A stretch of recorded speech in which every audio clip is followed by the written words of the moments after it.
நள்ளிரவுல கொட்டி தீர்த்த கனமழையால வெள்ளம் ஏற்பட்டு ஒரு ஊரே மூழ்க போக இருந்த நிலையில ஒரு நாய் அந்த ஒட்டுமொத்த ஊரையே காப்பாத்திருக்கு அப்படின்னு சொன்னா உங்களால நம்ப முடியுமா? ஆனா அதுதான் நடந்திருக்கு.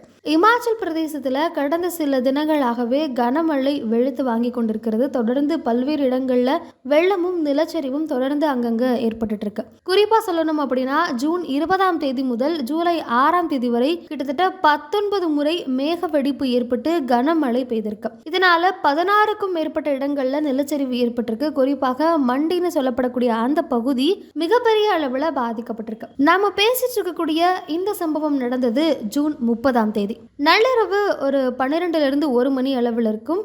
குறிப்பாக மண்டி அப்படிங்கிற மாவட்டத்தில் இருக்கக்கூடிய தாம்பூர் அப்படிங்கிற பகுதியில் சியாதி அப்படிங்கிற கிராமம் இருந்திருக்கு. இந்த கிராமத்தில் ஒரு மிகப்பெரிய நிலச்சரிவு ஏற்பட்டிருக்கு. அந்த நிலச்சரிவு ஏற்படுவதற்கு முந்தின நாள் நள்ளிரவில் தான், அதாவது நிலச்சரிவு ஏற்படக்கூடிய சில மணி நேரங்களுக்கு முன்பாக ஒரு நாய் ரொம்ப பயங்கரமாக குறைச்சிட்டே இருந்திருக்கு. சம்பந்தமே இல்லாமல் திடீர்னு நள்ளிரவில் யாருமே பார்க்கல, என்னன்னு கேட்கல அப்படின்னா அந்த நாய் இன்னும் சத்தமாக குறைக்க ஆரம்பித்திருக்கிறது. உடனே நாயினுடைய சத்தத்தை கேட்டு அந்த வீட்டினுடைய உரிமையாளர் வெளியே பார்த்தப்போ அந்த நாய்க்கு பக்கத்தில் இருந்த செவத்துல விரிசல் ஏற்பட்டு, ஒரு மிகப்பெரிய விரிசல் ஏற்பட்டு வெளியிலிருந்து வெள்ளம் வீட்டிற்குள் நுழைய தொடங்கி இருக்கிறது. இதை பார்த்து அவர் ரொம்பவே அதிர்ச்சியில உறைந்து போயிட்டாரு. உடனடியாக அவர் அங்க இருக்கக்கூடிய எல்லா வீட்டினுடைய கதவையும் தட்டி உடனடியாக நம்ம இங்கிருந்து எப்படியாவது தப்பிச்சே ஆகணும் அப்படின்னு சொல்லி எல்லாரையும் அவரும் சென்று எழுப்பி கிட்டத்தட்ட 67க்கும் மேற்பட்டோரை அன்னைக்கு காப்பாத்திருக்கிறாங்க.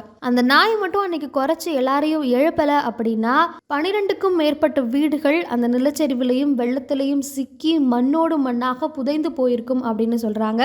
கிட்டத்தட்ட ஒரு ஊரையே ஒரு நாய் தன்னுடைய புத்திசாலித்தனத்தால காப்பாத்திருக்கு அப்படிங்கிறது தான் இப்போ ரொம்ப முக்கியமான பேசுபொருளாக மாறி இருக்கு. கிட்டத்தட்ட அந்த ஊர் மக்களுக்கு ஒரு ஹீரோவாவே அந்த நாய் மாறி இருக்கு அப்படின்னு சொல்லலாம்.